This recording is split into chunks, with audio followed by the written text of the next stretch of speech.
ఓం విఘ్నేశ్వరాయ నమః. శ్రీ వెంకటేశ్వర స్వామి వారి దివ్య చరిత్ర 51వ అధ్యాయము. తిరుమల హుండీ. తిరుమలలో కొలువైన కలియుగ దైవము శ్రీ వెంకటేశ్వర స్వామి ఆలయం దగ్గర ఉన్న హుండీ తిరుమల హుండీగా సుప్రసిద్ధమైంది. వడ్డీ కాసులవాడు, ఆపదముక్కులవాడు అని పేరు పొందిన తిరుమల వెంకటేశ్వరునికి భక్తులు ధనకనకాలను గురించి మొక్కుకొని వాటిని తీర్చుకోవటానికి వచ్చి హుండీలో వేయటం పరిపాటి.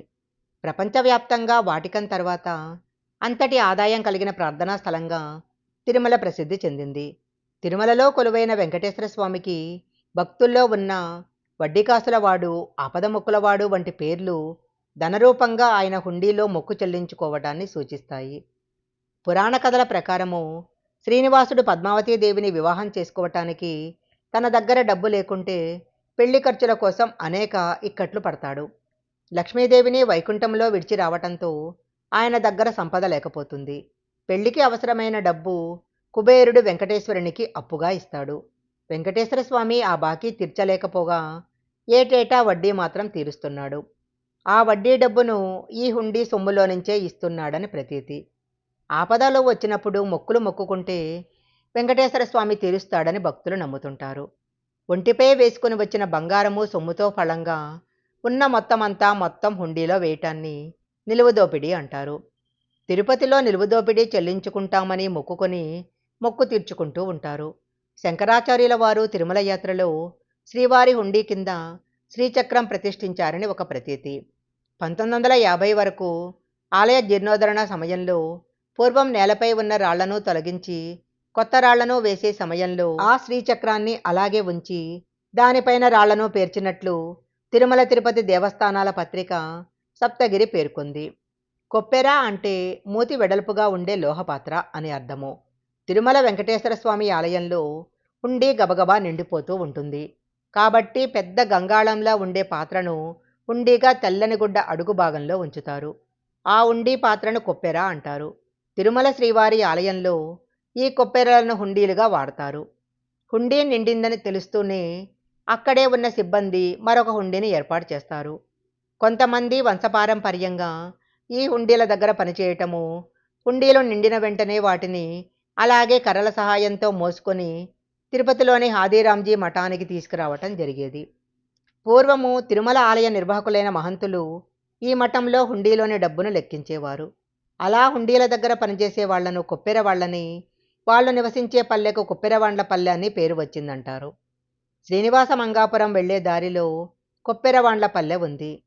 హుండీలో భక్తులు వేసిన డబ్బును లగలను వేరు చేసి లెక్కించే దేవస్థానము ఖజానాకు పంపించే తంతును పరకామణి అంటారు. ఇది 2 విడతలుగా జరుగుతుంది. రాత్రి హుండీని దేవస్థాన ఉద్యోగులు ఉదయం లెక్కిస్తారు.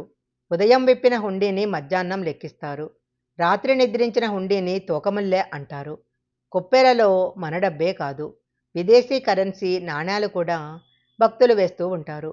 హుండీ ద్వారా వచ్చే పట్టు వస్త్రాలను దేవస్థానం వారు తమ పరిధిలోని ఆలయాలకు కావలసిన సేవలకు, పండగలకు ఉపయోగించుకుంటారు.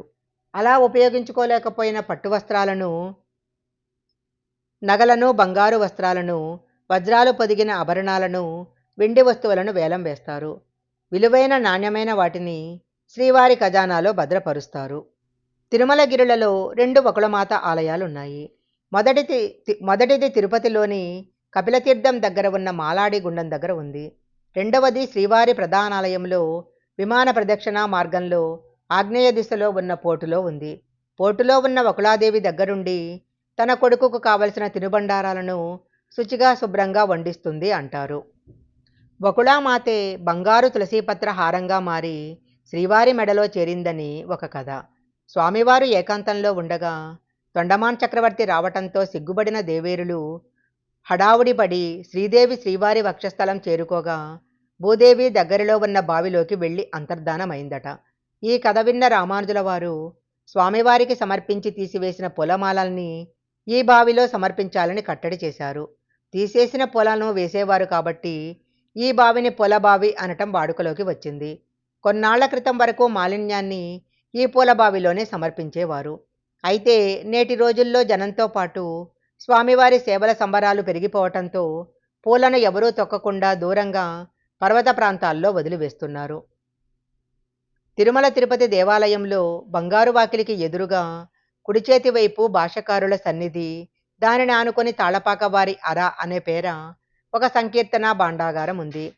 1922లో 14,000 అన్నమయ్య కీర్తనలు, ఇతర రచనలు లిఖించిన 2,500 రాగిరేకులు తిరుమల సంకీర్తన భాండాగారంలో లభించాయి. ఇది తిరుమల హుండీకి ఎదురుగా ఉన్న ఒక రాతి ఫలకల గద.